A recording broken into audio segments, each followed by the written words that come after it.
Robert Yang here, and want to talk about breakfast.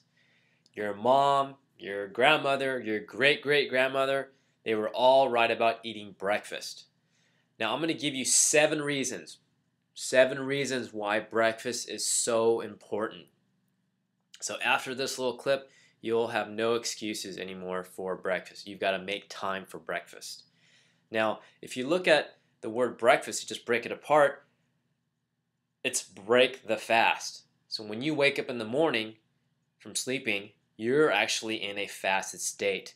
So when you skip breakfast, your body is actually literally using your body for fuel when you don't feed it until lunchtime.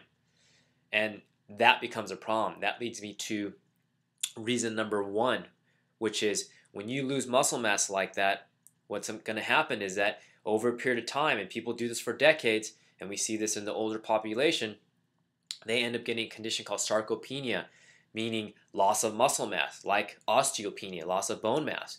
And so when they do this for long periods of time, you end up losing muscle mass year after year after year. So it's very critical to do that because, especially in the older population, we know that hip fractures are a major problem. And if they have more muscle mass around their hips, around their glutes, around their shoulder, they're going to prevent injury. And we know that in sports, the more muscle mass you have, for example, in football, when you're colliding into guys, the more muscle you have, that's your insurance policy. Now, reason number 2 is, again, going back to that fasted state. When you don't eat breakfast, you skip breakfast, you're losing muscle mass. And I equate your muscle mass to equaling your engine, your metabolic engine. So if you're a V6 and you're burning quite a bit of calories just by sitting around because you're maintaining your muscle mass through eating properly and exercising, you're going to maintain your metabolism as you get older. So the ability for your body to put on fat is going to decrease. So that's reason number 2. To be able to maintain your fat loss or your weight, it's very critical to eat breakfast. Now the third reason is that research shows that if you skip breakfast, you will for sure eat more calories later in the day. Now that's a problem because if you eat more calories at dinner, what are you going to do in a couple hours? You're going to go to bed. So that's the perfect time if you want to get really, really fat. And most people do that. They skip breakfast, they maybe have a light lunch, and then they eat a huge 7-course meal. And of course, your metabolism is slowing down, and you're going to store more body fat. Now, the fourth reason is that research shows that if you skip breakfast, it will actually affect your choices of food later in the day. Meaning, you eat a great lunch, maybe you eat a great dinner, you skip breakfast, and then you have a great dinner and you still have a craving for a little bit of ice cream or sugar or chocolate or the potato chips or popcorn.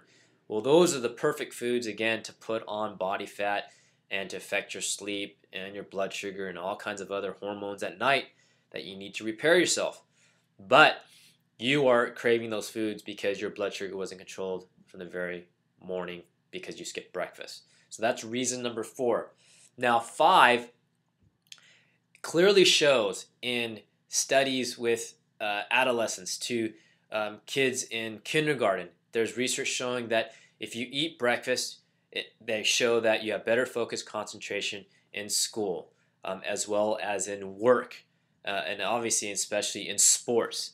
So if you have kids that are in certain baseball groups or soccer groups, and the first half they're great, and the second half they start falling off, it can actually lead from breakfast. Obviously, it could be foods that are eating before, junk food, but you've got to set that foundation of blood sugar first thing in the morning because you will focus and concentrate at a much more efficient rate at work and sport and at school. Now, the 6th reason is increased energy. Everybody's always complaining, I have such low energy. They're living off of coffee drinks, Monster energy drinks, Cokes, teas, all these caffeinated beverages that are a billion-dollar industry. And a lot of it could be not completely rectified, but you can probably get a lot more energy just by eating breakfast. It's a simple concept. Just eat breakfast in the morning. Your energy will be enhanced. Now, the 7th reason, we're talking about health issues. Research shows that if you eat breakfast, you decrease your chances of overweight, over obesity, type 2 diabetes, and 3, VAT. Now, what the hell is VAT? That is visceral adipose tissue. Now, if you have a problem with belly fat around your midsection and you skip breakfast, it's for sure not the only reason, but it's part of the reason why you have that visceral adipose tissue. Now, I've given you 7 reasons. That's 7. One for each day of the week for you to eat breakfast. So you got no excuses. Go eat breakfast. Now, the question is, well, what do I eat for breakfast? So stay tuned for another clip on the optimal foods for breakfast.